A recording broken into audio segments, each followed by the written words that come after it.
Welcome back to another episode of The Pursuit of Freedom. Joining me today is Tricia Rose Burt. Tricia lived for almost 30 years in what she called a prescribed life before stumbling upon her inner artist and leaving her rather lucrative job, but soul-sucking job behind. She hasn't had a so-called real job since 1992 and considers herself, wonderfully in my opinion, unemployable. Today, Tricia is a performing artist, a podcast host, a storyteller, a speaker, a coach, and credits art as helping save her life. I can't wait to dive in. Tricia, thank you so much for being here today. Oh, I'm just delighted to be here, Rosie. Thanks so much for asking me. No, I can't wait. I've been looking forward to this for a while. Before we get into some of the other topics I want to discuss with you, I would love to hear who you were as a little girl and growing up. Who was Tricia Burt and what was life like? So it's so interesting that you say this. Several years ago, I was at my mother's house and she had, they'd had to replace a hot water heater that had been in a closet that had not been looked at for 23 years.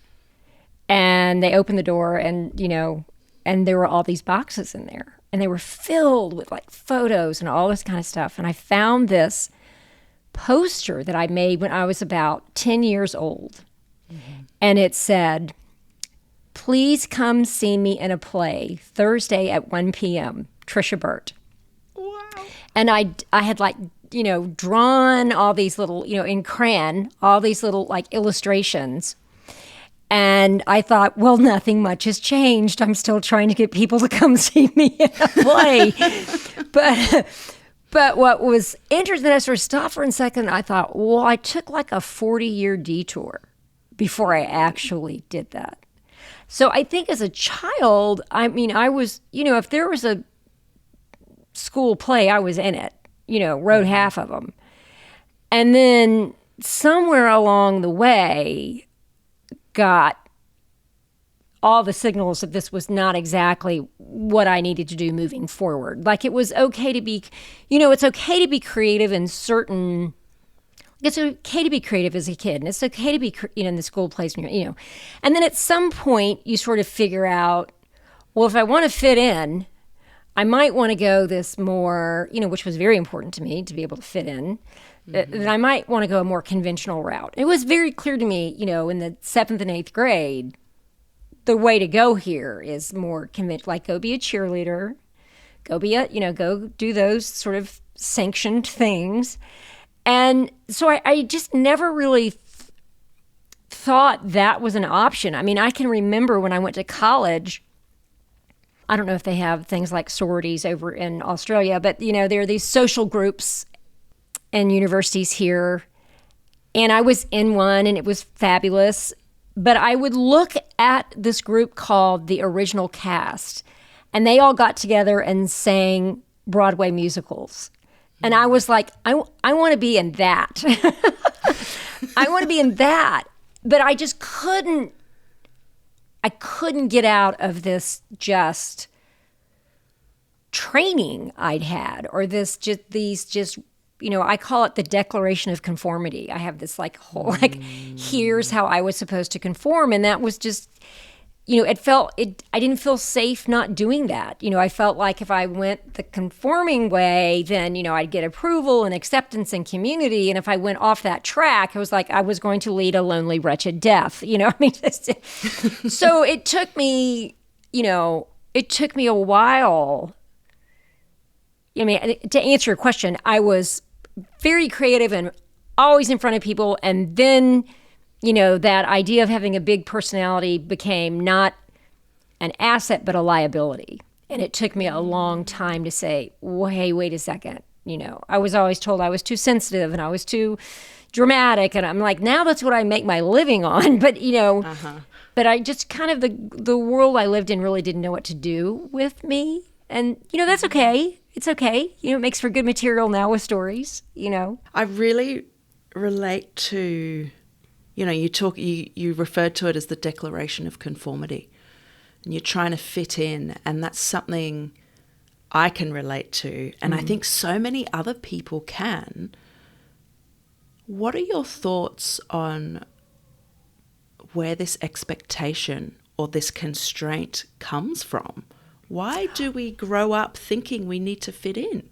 Well, I do think, with the best intentions, our families and society and teachers and all that stuff, it's like, it's almost like this is how you stay safe. It's like, this is how you stay safe. Be practical, be logical, be sensible. And I think it comes from a place of concern. But it can actually come from a place of fear. I had to learn, I always say that the riskiest thing I can do is play it safe. Because I tried to play it safe for a very long time, and it all blew up on me. And I'm just not the person. It's not how I'm wired. It's not what I was called and how I was supposed to navigate through life.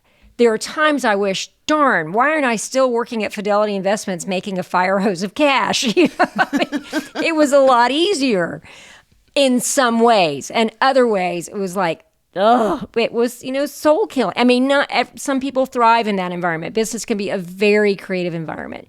For me, the way that I am wired, I need to be in the middle of creative collaborations at all time. That's what works best for me. But I do think, I don't think people are malicious I just think it comes from a place of be safe, just be safe. And one person's safe is another person's So true. And that was for me. It was like, oh, geez, yeah, that's not working. That's not working. And was there a breaking point for you? Because you were in the corporate world. Oh yeah, there's a big breaking point. Yeah. So tell me about that. Yeah, I was in public relations for years because I had been told I was good with people, which, by the way, really has nothing to do with public relations. It's helpful if you're good with people in any profession. It works to be good with people. But there's a lot of writing and there's a lot of media, work, and there's a lot of, just billing your time in 15-minute increments. And, I was good at it for a really long time. And then I was basically telling other people's stories, right? I wasn't telling my story. I was telling other people's stories.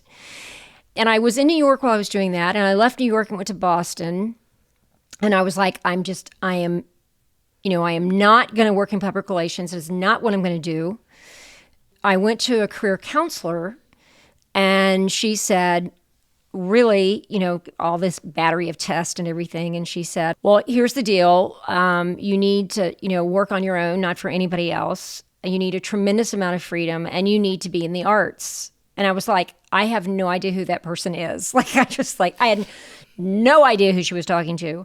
And I promptly took a job as director of corporate communications for a financial services firm because I just couldn't process. She basically said, you were in the wrong life. and I was like, I don't know how to even process that. So I went and did what I knew how to do. And of course was miserable again and left. And I left and became, and started consulting. I worked for Harvard Business School and I worked for Fidelity Investments. And at the same time, I was taking classes to figure out what else I could do for the living. And I was French and needlepoint. And I go over this, I would say my origin story of sorts is How to Draw a Naked Man, which I told for the Moth, which is an organization here in the States, which I know has been in Sydney and done some shows down in Sydney. And then I sort of stumbled into this art class called Art as Process. And, I was like, what class should I take? And they were like, take Art as Process. We take burnout executives in that class all the time. I'm like, okay. And I signed up. I walked into art school and no one fits in. I'm like, this is where I fit in because no one fits in here. That's the point. No one's fitting in here. It was a 6 weeks art class. I went in thinking, this is a once in a lifetime thing. I'll probably end up in business school. And then at the end, I applied to art school and got in and was like, what, and I was thrilled. And I was also terrified because I knew I was now going to a very different place in my life. And I probably wasn't going to turn back. And I always joke about art school and with my instructors who I'm still very close to. And this was 30 years ago. more than 30 years. I'm like, so I went into art school with a really good job, making a lot of money and married. And I left art school divorced and with no job. But yay, but it was such a fundamental, like, wow, I have just not been me ever. I haven't been me ever. Yeah. And I've listened to your How to Draw a Naked Man. It's fantastic. Thank you. One thing you mentioned in there, in that art as process class, is, your instructor, I think it was Rhoda, was saying there's no right way to make art and no wrong way. Was that and I was like, no. for you? Yeah. There's got to be. I've lived in a very black and white world. There is clearly a right way to do this and a wrong. And it was like all four wheels were falling off my car because I'm like, it had never occurred to me that gray existed in the world. It just never occurred to me. There was a right way, there was a wrong way. That's how I was raised, man. So it was frightening. Yeah. I imagine it would have been. So how did you unlearn that? Oh, golly, I still unlearn it. I still work with that. It's deep, man. But, I think it was because, what I ended up doing with art school, when I realized, so I went to the School of Museum of Fine Arts in Boston, where I went. Mm-hmm. They had like the museum school in Japan and the museum school in Paris. And I went to the museum school in Ireland, and they had a watercolor class. I hate to watercolor, but it had been on my heart for a long time to go to Ireland. Didn't know why. And I went over to Ireland, and I'd been there for like a week and was like, at this point I was still married to my husband. We were separated. We've been separated for 2 years. That was not a whim. That was divorcing him. It wasn't like, boom, let's go. That was well thought out, and we'd put a lot of time and effort into that to realize that was the right thing to do. But I went over to Ireland. I'm like, I can't write that guy a letter, much less be married to him. Like the clarity just came really through. The clarity distance brings clarity, at least for me, to get out of something. And I realized that I had constructed this life that required a very high-paying job I didn't want anymore. Mm-hmm. And so in 1 week, I quit my job, sold my car, divorced my husband, got rid of all of my, apartment, cashed out my retirement savings and moved over to Ireland. And it sounds insane. And I look back and go, who was that person who did that? But it was the right thing to do at the time. Like everything just shut down in 1 week, just shut down. And so for me to unlearn that, I really had to remove myself from the place that had taught me that. And I went over to Ireland, which I thought was going to be for 6 months. It ended up being for 4 years. Wow. I got the right husband, and he had just, he had been raised to have a specific kind of job, hated it, went to Africa for a year photographing birds, came back, was a late college student, was a mature student. And so I met someone who was in the same position of like, I don't want to live how I've been raised, and I want to do my own thing. So, it's nice to have company while you're trying to unlearn stuff. Yeah. But, when I came back to the States, it was like, oh, I'm back in that place where there are all these expectations, and how do I make sure that I don't succumb to this criteria? Like, I think, the world judges us in a certain set of criteria. Some of it's useful, some of it's not. I had to shift the criteria I used to judge myself. I had to shift what was success to me. And and I still struggle with that. It's like, wait, aren't I supposed to have 3 homes now? And, aren't I supposed to have, I look at people that I, went to college with, and, they're in a very different place than I am, in a lot of, material comforts and those kinds of things. But I have a great life. It's not like I'm living in a tent. We have a lovely home in New Hampshire. But it's different. It's a much simpler life than a lot of my friends. Grace Paley said, I saw this great talk that she had, the writer Grace Paley, and she said, the key to a successful artistic life is to have a partner who believes in your work and what you do, and low overhead. And I'm like, That's it. I mean, it's really a practical thing. You can be a lot more free if you've got low overhead. And if we go back to this unlearning, you mentioned just before that you had to shift the criteria that you were judging yourself by. So if we go back before you were accepted into the Museum of Fine Art in Boston, when you were sort of at the end of your 6-week art class, you've mentioned, I think it's in the How to Draw a Naked Man one-woman show, that Bob, one of your instructors, encouraged you to apply to art school. Yeah. And I don't want to tell your story, but could you share a glimpse into what was going through your head when he suggested you do that? Well, as I say in the show, I was like, well, surely I'm sure he's trying to hit on me. I was convinced that I was really not talented at all, and that, he was probably just trying to flatter me. And, then of course I find out he's been in like an 18-year relationship with a man. And so he's clearly not interested in me at all. Talk about errant ego or whatever was happening there. And then I was just coming with all these other excuses, like, oh, maybe they knew I worked for Harvard Business School and they thought I had a lot of money.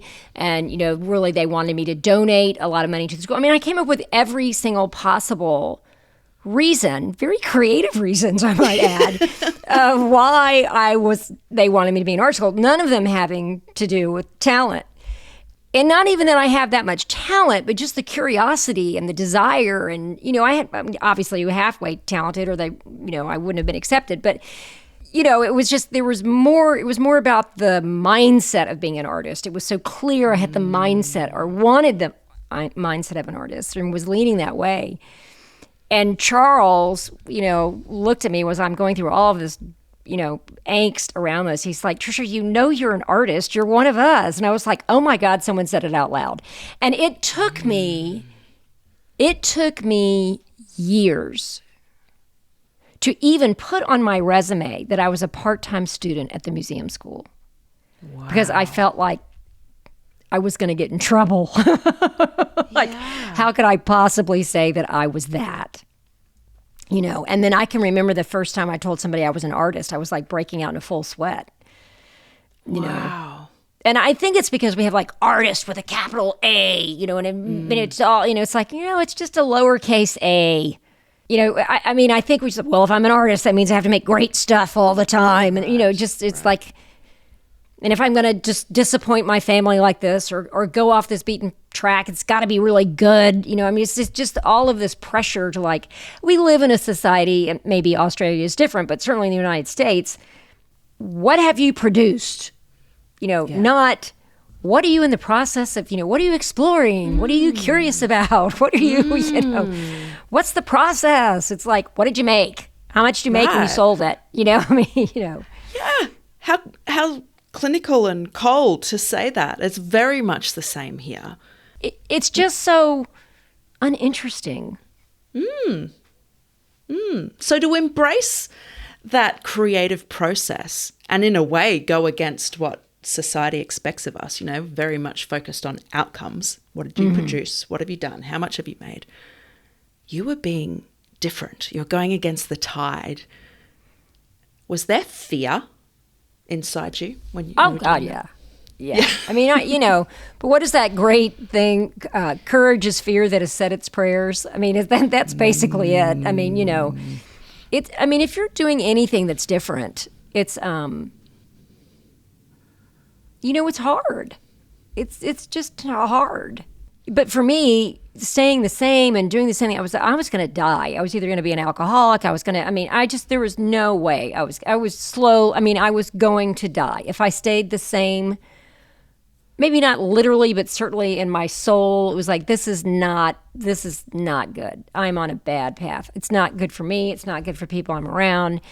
And when I ended up going to art school, I mean, it was bumpy, for a while. My family was like, what the hell? And is there, it just feels like, and I mean, I have to say, I had to work really hard at not being like self-righteous. I have seen the light and the way is the arts, and all of you are, leave your jobs and follow me. I mean, not everybody wants to take this plunge. Not everybody's built to do this, And some people can, lead a very creative life in a corporate setting. Some people, everybody has a different medium.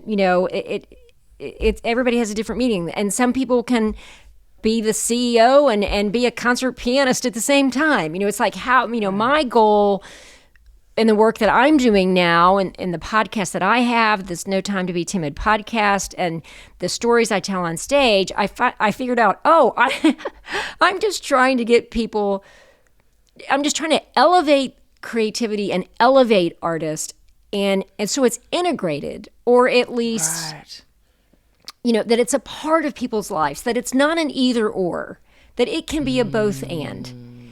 For me, and because I work in a corporate setting now. I mean, now I'm hired as a storyteller going into corporate settings. Like I have this, I'm hired because I have an extensive business background and this artistic experience. And so it makes me more valuable in both settings, so it's not like I've said, be done, corporate world, Right. And I mean, if I had my druthers, I would sit in my studio all day long and make stuff. I mean, I would never work for anybody but me, just sit in my studio and making stuff and getting on a stage and performing. But, that's not completely realistic. And I also have this mission or this passion to sort of help people mine their stories, mine their creativity, so that they don't hit 35 and snap like I did and say, I gotta go, There's an easier way to do that. I don't recommend my approach, Yeah. No, I hear you on that one. And you mentioned, the No Time to Be Timid podcast, but I'd love to hear more about the movement you're beginning with the No Time to Be Timid, or the path you're on, I guess helping to integrate creativity in our lives. It's not an either or, like you just said. It isn't. So tell me more about that. Well, you know what? It's funny. So I have this amazing creative coach who I worked with. His name is Mark McGuinness. He's in Bristol in England. I had for years been working on a memoir that did not get picked up, which at the time was just so traumatic. And now I'm like, okay, I just repurpose it and use it other places. While I was writing it, I was like, am I supposed to be writing a memoir or a manifesto? I don't know. Am I supposed to be, I don't know. And it kept going in my head. And then I kept thinking that I should be reading a book on Joan of Arc. And I don't know why, but I'm like, I really need to read about Joan of Arc. And I would occasionally go into the library and say, do you have a book on Joan of Arc? And they'd say no. And I go, okay. And I never pursued it, but it was on my heart. Right. So I meet this creative coach, and we start working with each other. And he's like, Tricia, what do you really want to do? And I said, I don't even know what I mean when I'm saying this, but I think I'm supposed to start some kind of movement. And I don't know what that even means. And he says, you know what, Tricia, I think that you ought to read a book by other people. Other people who've started a movement. I think you need to read about Joan of Arc. And I was like, I'm sorry, what? And then he said, and then I think, you really ought to write a manifesto. And I'm like, okay, this is just bizarre. It was just bizarre. And so I'm like, okay, I just needed one person to give me permission. So, I wrote this manifesto, and I think the movement is starting with the podcast. I'm starting to do some workshops as well. I've had a retreat. I'm actually leading a workshop in the next couple of weeks. And so slowly but surely, I think, I've never done a movement before. I'm doing it this way. I'm actually starting to speak more on larger stages, talking about making that move from a space of conforming to a space of creativity. For me, my Declaration of Conformity ended up morphing into the No Time to Be Timid manifesto. So sort of helping people, and I'm just figuring it out as I go, Rosie, to be honest with you. But, really, what are the best? I had a friend of mine say, this needs to be an app. I'm like, I'm like a yellow pad and pencil kind of girl. So, when someone says, do an app, I'm like, well, there's an idea I'd never thought of before, and that may have its place in time. But so, I don't know. I'm just looking for the right platforms and just kind of getting the word out. Yeah. And you've written this manifesto now, haven't you? You've got 10 principles. I have written the manifesto. I have. It's amazing. And I'd love to dive in a bit more to it. I'll quickly list off the 10 principles, and then maybe we can dive into a couple of them, because I think we'd be here for weeks if we did all of them. Yes. Yes. So we've got the riskiest thing you can do is play safe. That's the first principle. Yes. Number 2, there is more than one right way in life. Mm-hmm. Number 3, don't expect a linear path. 4, creativity is not a frivolous pursuit. 5, logic can work against you. 6, practicality is overrated. 7, constraints are opportunities. 8, failure is your friend. 9, there is courage in community. And 10, make art now. When I read those 10 principles, it was almost like I felt a weight was lifted. I thought, this is what I want to be doing. Like, it just felt this is how I want to live life. And I'm curious, is there thought behind the order in which those principles are listed? And how did you even come up with them? There were so many versions. I can imagine. I mean, I could really have been a manifesto that was like, and I finally had to go like rein it in, just. Yeah. And then I think for me, I like my mantra, like probably on my gravestone, there will be the riskiest thing you can do is play it safe. That for me is really the most important thing, because I learned, I was so instructed that play it safe and it's all going to work out. Actually, it never worked out for me. And that all the things I thought I was going to get when I played it safe, I got when I took risk. More of a community, more connection, more, of the things that made me feel alive. I actually had a listener send me an email. It was just so lovely. She said, I was doing everything. It took me a while to realize that the least safe thing I could do was play it safe. But she was in a job that paid her a ton of money, so she could go to the doctors who were treating all the ailments that she was having because she was in this job that she hated.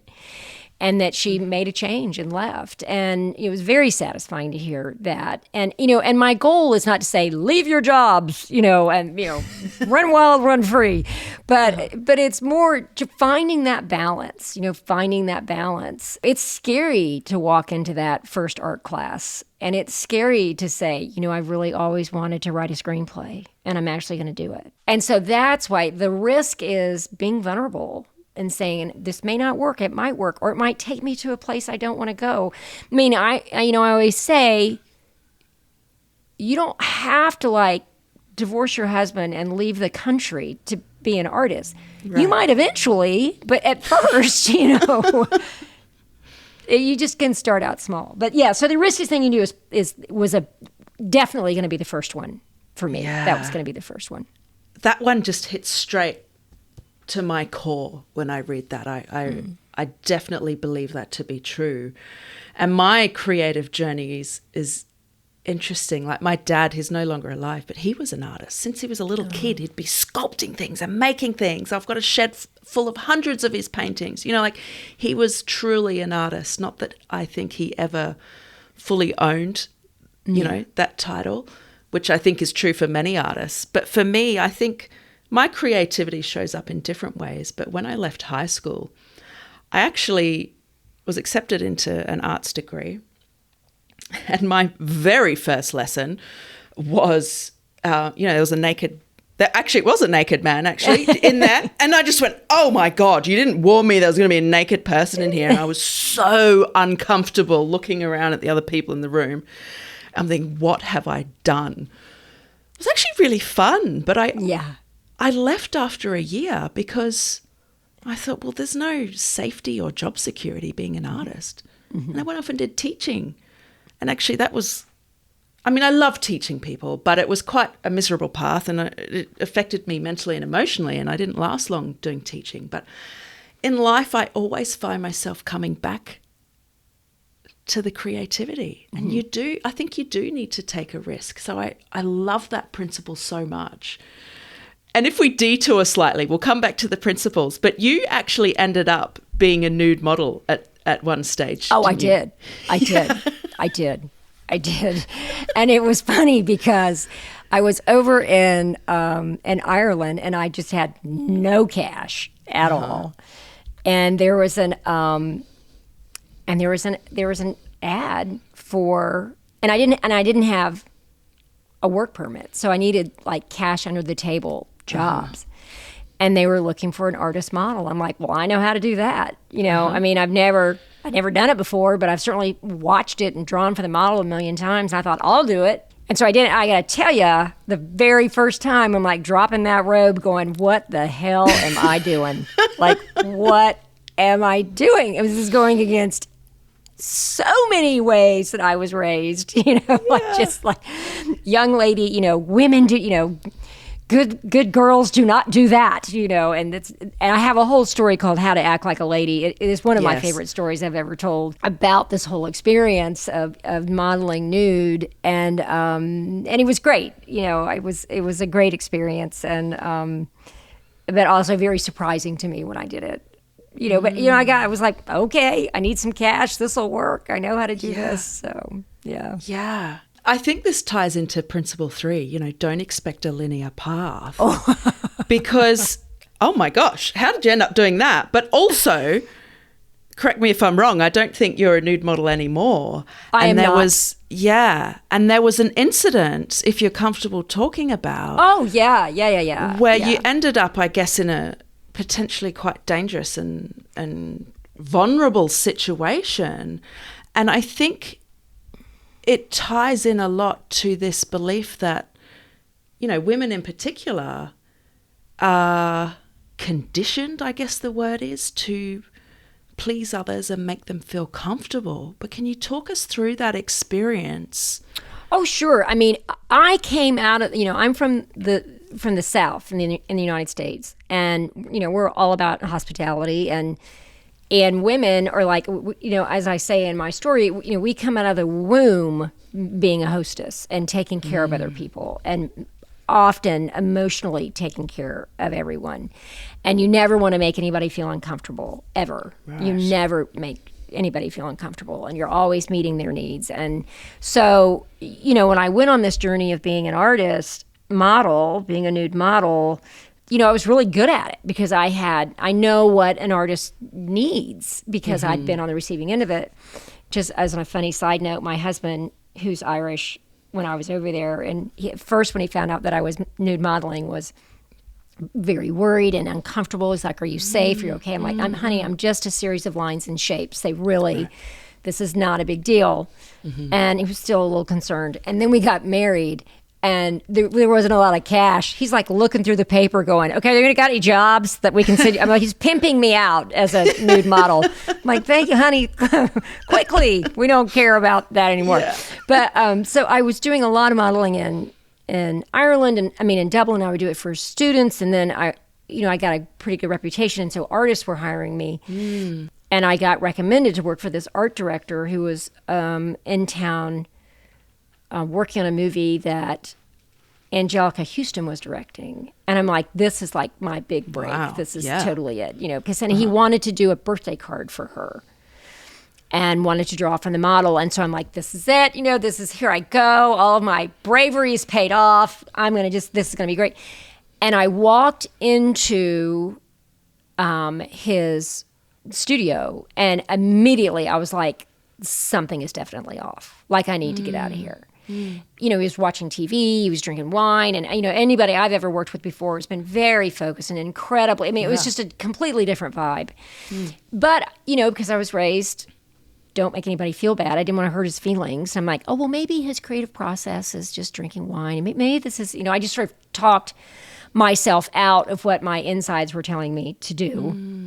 And I'm on this podium, and he's got me, in this pose, like a jumping jack pose. So you're incredible. I couldn't have been any more vulnerable, just the way I was positioned. And I sort of looked over at his mantle, and he had like 10 drawings of women in the exact same position. And I'm like, okay, he just wants to see naked ladies. He really doesn't want to draw from the model. At that moment, I really started trying to figure out how to get out of there. Like, how do I get out of here? because I started just getting really, wildly uncomfortable. Like I just should not be in this space.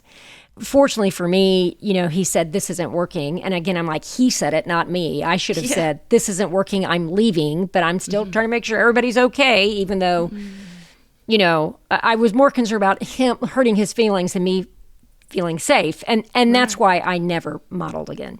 Not because of him, it's because I scared myself that I couldn't set that boundary. I could now. I'd model now in a heartbeat if somebody felt like drawing me, because I have way better boundaries and would get out of somewhere if I didn't feel safe. And I was lucky as he was just a creep and not something else. But it shocked me that I had thought I'd gotten so, evolved in my, womanhood. I could just be in touch with my body and all these sorts of things. And, and I'm like, we still got some stuff we got to work on here. Thank goodness you got out of there. Yeah.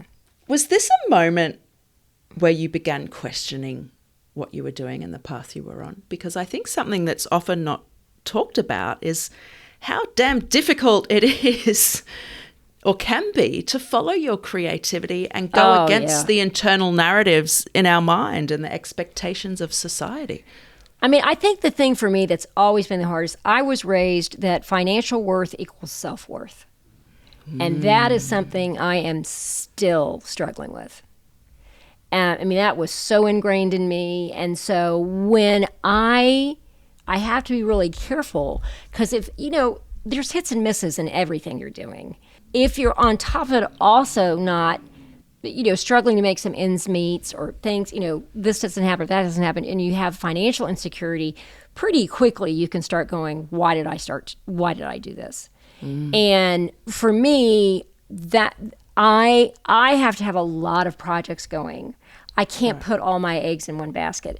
Or I'll do something where the revenue gun is away from my head while I'm working on a creative project. So while I was working on that memoir, I had a job working for a company here in the States called StoryBrand, and I was a facilitator going into smaller businesses, larger businesses, whomever needed me, talking about how they can use storytelling in their messaging for their business.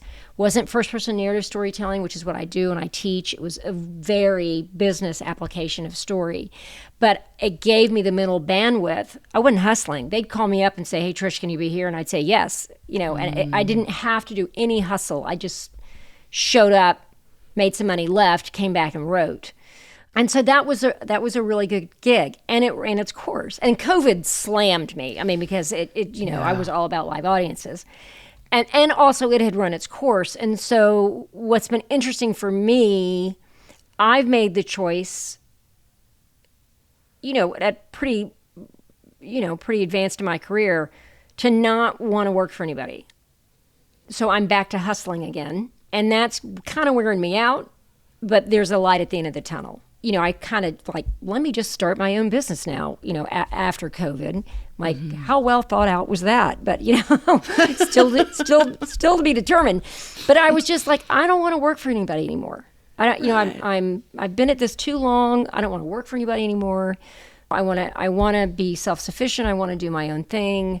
In 1 year, let's see, the memoir didn't get picked up, which was like, it's all fine, but at the time, it felt like a big kick. Yeah. COVID happened, and I lost all my business. And then my husband was in a horrific accident. He is fine now. You would never know he was in it. But he was in a horrific accident. I'm like, well, there's a trifecta. I don't know that I want to travel as much as I used to travel. And I don't know if I want to be working at, for somebody else to say, you need to get on a plane on Friday and come back in 2 weeks. And I want to have more control over my life, and in order to do that means I got to do my own thing. So for people perhaps earlier on in their creative journey, what advice can you share for when they're at a particularly challenging time and just want to give up? What advice can you give to help them see the course? I would say you got to have a reason to get up every morning about why you're doing it. So I get up every morning because my job is to put a little bit more beauty in the world. My job is to create more empathy in the world. So if I'm aware of a larger reason to get up, rather than I had my creative coach said, don't wake up every day going, how am I going to make money? Wake up and say, how am I going to add value? And if you switch it, that helps a lot. And I've learned you never know who you are reaching as an artist and the seeds that you're planting. If it was easy, there'd be way more people doing it, right? Mm-hmm. I think being an artist, not being, there's being a full-time artist and there's practicing, having some sort of creative practice, and there are different ways to do it, and there's different seasons. I mean, sometimes, I've had seasons where all I got to do was be in the studio and make stuff. Then I've had seasons where all I could do was work and hope I could get to my studio, and I'd go inside and touch stuff and say, oh wait, okay, I'm an artist because I touch stuff, and I'd go. There's, whether you're caring for an aging parent or a husband who's been in an accident or you've just had a newborn, there's just seasons, and so I think advice would be just be flexible. Don't give up. But just be flexible and be gentle and try to figure out.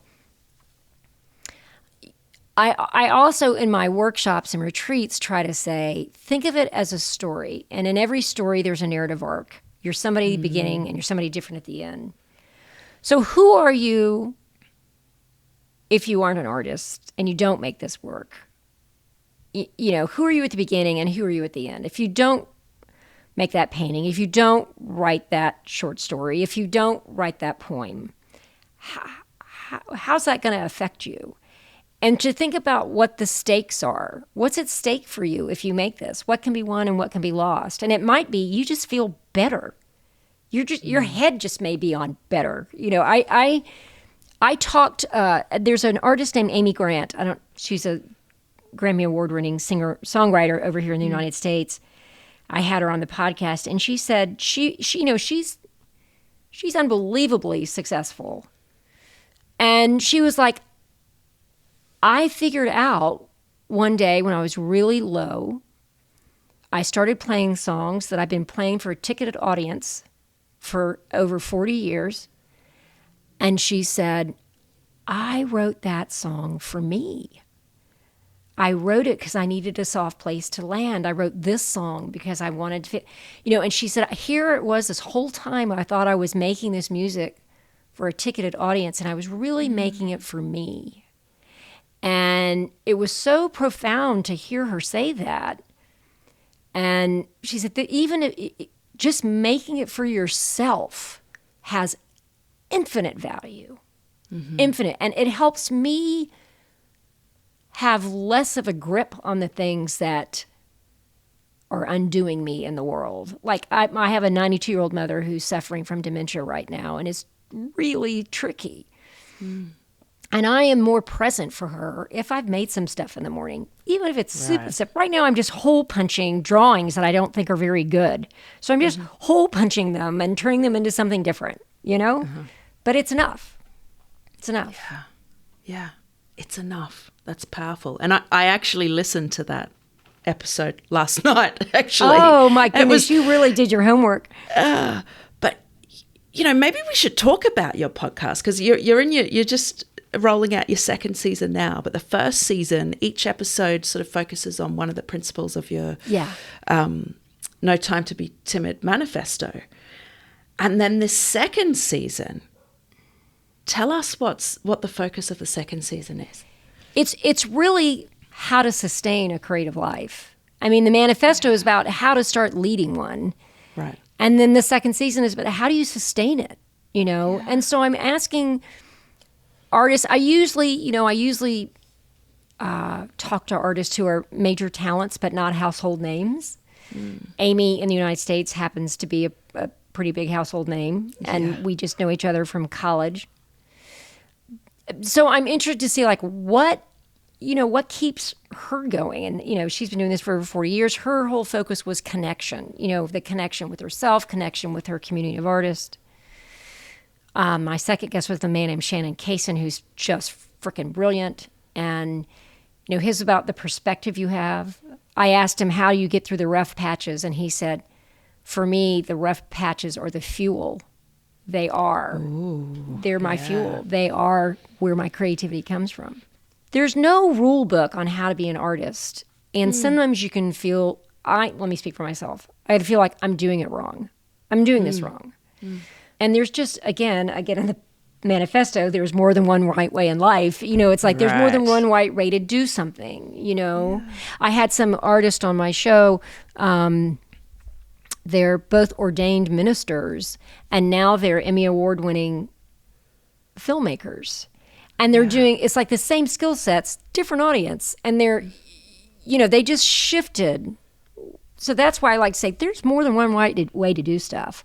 There's more than one way to be an artist. There's more than one way to be a mother. There's more than one way to be in business. There's more than one way, and so the podcast has been great for me because I talk to people I just want to talk to. Yeah, I can relate. Yeah, like I want to talk to her, and I'll pick the phone up. I'm talking to a woman.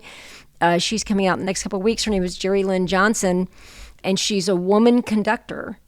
And there are not many women conductors. And she is a Black woman conductor, so there are even less of them. Yeah. It's fascinating conversation with her and what it's taken for her to get where she is. And she's amazing. She's amazing. But I talked to her for 5 minutes at an event I went to in December. And I'm like, she's amazing. I'm going to call her up and see if she wants to be on my show. And she said she did. So, Yeah. I mean, it's so powerful. And I think it really hits home the importance of, and this is something that was spoken about in the first episode, I believe, of your current season, is the importance of connection and community. I think it's so important. I know for me that I feel so much, I feel less alone when there's community around me. God, yeah. And I think Amy said it really well. She said, it's there's a lot of solitude required to be an artist. There's a lot of solitude required to be an artist, but it's solitude in context. Like, I'm making work alone, but I can pick up the phone, or I can meet somebody for a cup of coffee, or I can, to have that community around me, really to make sure I'm just not crazy.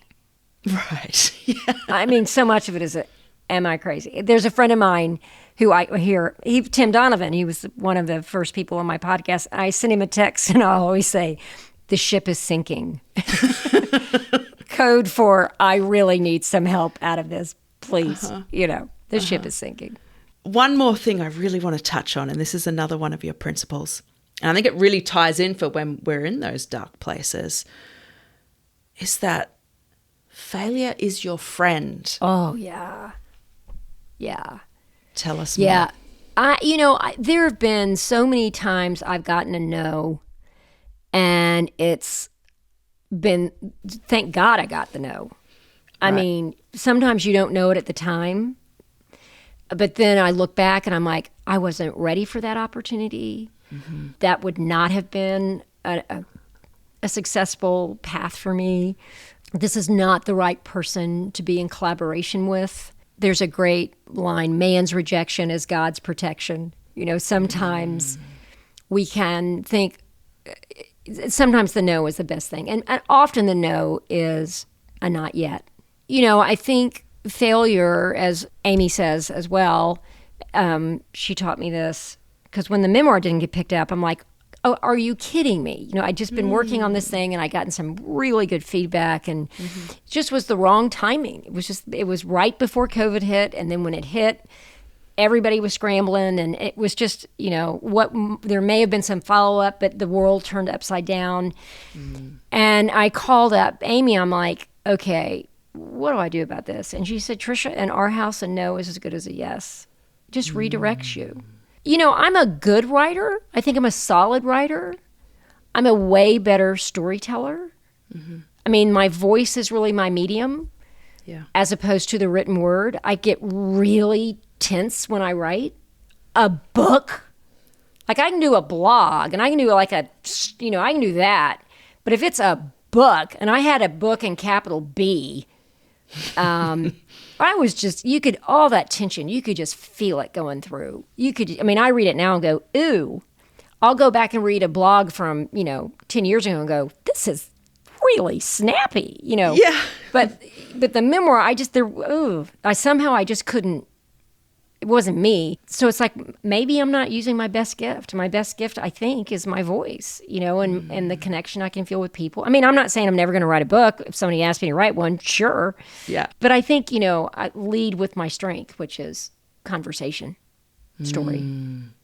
And I think it's a reminder too that it's not always about that end result. It wasn't about the memoir getting picked up. There was a whole process there and a journey that actually there's the lessons to be learned from that. And your life, I would like to think, is richer because of that. Yeah. And the other thing is, you have disappointments, you grieve them, you move on. Right. You just do. There's a fantastic book I would recommend everybody to read by Seth Godin. It's called The Practice. It's an amazing book.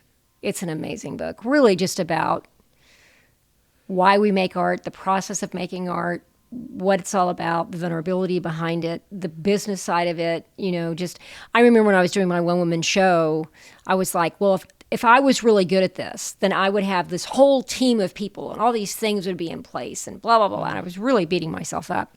He was like, well, in today's world, we have to be impresarios, which means we do everything. And I'm like, I've been doing it right all along.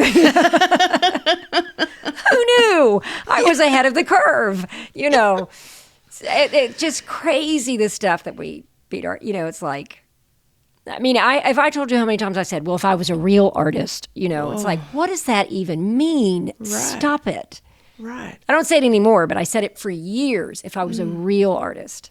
And I know for me, my internal dialogue, it can be so cruel. I would never talk to someone else the way I talk to myself. We can be horrible, right? It's just the worst. I'm like, I don't know, it's just terrible. Mm-hmm. So, I work really hard on that, about making sure that I try to be gentle, because it's not my go-to. My go-to is harder, work harder, harder. It's like, why don't you just go draw some stuff? Keep it simple. Just, for years I glued tea bags together. It was the best thing I ever did, so I think if I was going to also update this manifesto, I might put something in there about be nice to yourself. Absolutely. Be nice to yourself. Got to be nice to yourself. Be gentle. Yeah, you can't, you just be the beating yourself up gets you nowhere. Yeah. The saying, I showed up today for 15 minutes, yay me. You build on that. And because there is stamina that's required. There's stamina that's required to be an artist. It's just like practicing running a marathon. You have to have the stamina. And, for me, I need to show up at the same time every day. And I get that in my bones, and I'm like, yep, here I am. Okay. My body knows time. Here's another book that's amazing, is Stephen Pressfield's book, The War of Art. And it talks about resistance, and it's an amazing book. And speaking of resistance, before we sign out, are there any words of wisdom you can share to those of us out there, and this includes me, and I'm sure you've been at this stage in various parts of your artistic journey, that are resisting, whether we're aware of it or not, our inner creativity? I would say the resistance is the biggest thing that we fight, because my studio's in my backyard. It is about 50 feet from my house. So long as 50 feet I walk every day. Because I'm like, well, I could go, there's grout in the bathroom. I could clean the grout first, and I probably should check whatever my bank balance is now. We can come up with so many reasons why something else is more important. And it's not. And that's why I say creativity is not a frivolous pursuit. I was raised that somehow that creativity was a lesser skill. Like that what mattered was analysis and logic and math and practicality and all of those things, which can immediately be seen as useful. And anything other than that was secondary, far distant. And it's just not true at all. But unlearning that to say, okay, wait a second, this creativity that I'm bringing to the table, this matters equally to analysis and the logic. I mean, there's different parts of the brain. There's hard skills and soft skills. You need intuition. You need creativity. You need all that stuff in one phase of your project. And then all the other stuff, the analysis and the logic and all that stuff takes over too. You need both. You need both. I think that it's not so much resistance. Well, resistance plays a part, but also its mindset of valuing that gift, of valuing that ability to be creative. I mean, everybody loves iPhones. Somebody really creative came up with that. It was it had to be, the idea that had to come from that. It started from intuition and creativity and all that stuff. And then all the other thing, engineering, blah, blah, blah, blah, blah. I think just understanding the value. And it's hard when the rest of society is saying, what have you made? What have you done? How much money have you made? Blah, blah, blah. To say, well, I'm working on this. Or I'm exploring this idea. We're all works in progress. Artists are just in it all the time.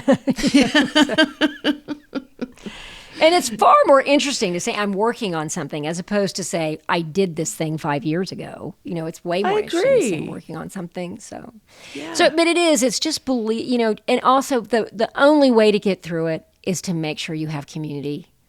Because if you're on your own trying to do this and you've got, parents looking at you cross-eyed going, why don't you go get a real job? Or yourself saying, why don't I go get a real job? You got to have people saying, no, keep at it, keep at it, keep at it.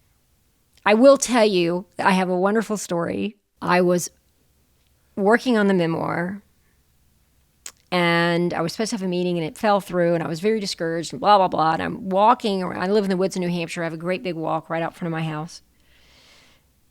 And I was like, I happen to be a person of faith, and I was like, okay, God, if you want me to still be doing this, I need some kind of sign from somewhere because this is just too freaking hard, and I need a sign from something. Mm-hmm.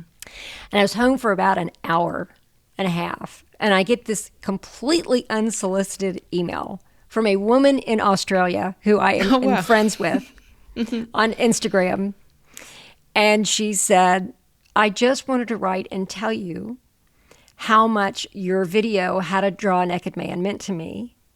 When my Nana sent it to me, I thought, we even have a grandmother involved now. Okay, when my Nana sent it to me, I thought she was crazy. But I watch the video like every 6 months, and I cry every time. And she shifted going from her job to a much more creative job. And I was just weeping. And my husband was like, okay, if you ever wonder if you're just this one person was worth it all, So you never know. You just never know the impact you're going to. I got that email from her like 10 years after I told that story on stage. Wow. 9 or 10 years after I told that story on stage. And so, you just have no idea. You just throw the seeds out there, don't know what's going to spring from them. And there you go. Yeah. You never know. Here's to integrating creativity, pulling a community around us, and remembering that the riskiest thing you can do is to play it safe. That's it. And fair play to you, Rosie. You're starting this podcast. You are right. Yeah. You're stepping out. You're doing this thing. It's fantastic what you're doing. Oh, thank you. It's fucking terrifying, can I just say? Excuse the language. Not to put too fine a point on it. Yeah, right. but I'm embracing the process, and it does take a lot of unlearning. It really does. It's a continuous journey, but I'm glad that I've taken the plunge to go on this path. I'm not in the 9 to 5 anymore, and I'm just figuring it out, and I trust the money will come. And I'm trying not to have that, as my first thought when I wake up, because that's not a good thing to drive my creativity. No. I mean, we are of this earth, and there are practical needs. There's just, there's always that tension. And I've just accepted there's probably always going to be that tension. Right. Sometimes there's going to be less, sometimes going to be more, and so it's just part of it. And it's okay. But, you'll figure out, how many different ways you want to skin the cat. You just figure out what works for you. Tricia, thank you so much. What a treat, Rosie. You're a fabulous interviewer. Thank you so much. Oh, thank you. That's really nice feedback. And Tricia, is the best place for people to find out more about what you do, and perhaps they want to listen to some of the things we've referred to today, is the best place for them to go your website? Yes, TriciaRoseBurt.com. So everything's on the website, and you can access the podcast from the website as well. I mean, of course, I'm on Apple and Spotify and all those places that we're supposed to be. But if you want to, and I'm on Instagram and all those places. I'm in all those places. So it's just, if you put Tricia Rose Burt, I will come up. Yeah, you rank in search. Yep. Yes, I will come up. And so, but anyway, So, it was such a treat to be a part of your show. So congratulations. Thank you. Yep, it's happening. And I'm just absolutely stoked that you agreed to come on the show. Yeah. So thank you once again. It's been wonderful. You're welcome. Thank you.